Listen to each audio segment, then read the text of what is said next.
പ്രാദേശിക CPM നേതാവിന്റെ പ്രതികരണം കൂടി കേൾക്കാം. നേരത്തെയും ഇതുപോലെ SDPI ഓഫീസിന് മുന്നിലൂടെ സ്ത്രീകൾക്ക് നടന്നു പോകാൻ കഴിയാത്ത അവസ്ഥ ഉണ്ടായിട്ടുണ്ട് എന്നാണ് അദ്ദേഹം സദാചാര വിചാരണ നേരത്തെയും നടന്നു പറയുന്നത് Pinarayi CPM area secretary K ശശിധരനാണ്.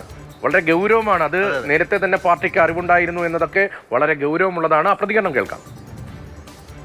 SDPIക്കാർ വളരെ സംഘടിതമായി നടത്തിയിട്ടുള്ള ഒരു ആൾക്കൂട്ട വിചാരണയാണ് ഈ സംഭവം. ഈ കുട്ടിയുടെ ശരീരത്തിൽ നിന്ന് കിട്ടിയ ആത്മഹത്യാ കുറിപ്പിനെ അടിസ്ഥാനപ്പെടുത്തി നമ്മൾ കേസെടുത്തത്. ഇപ്പോൾ പിടിക്കപ്പെട്ടപ്പോഴാണ് ഇവർ SDPIയുടെ പ്രവർത്തകരാണെന്ന് അറിയുന്നത്. ഇത് നാട്ടിലൊരു അരാജക സംഘമാണ്.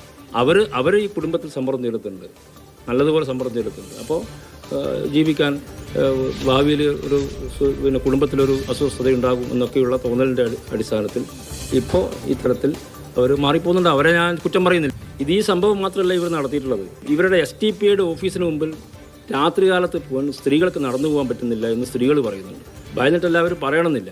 അപ്പോൾ രാത്രി കാലങ്ങളിൽ പോലും അവർക്ക് സ്ത്രീകൾക്ക് അതിലേക്കൂട്ടെ കടന്നു പോയിക്കൂടാ. ഇതെന്താ ഈ താലിബാൻ?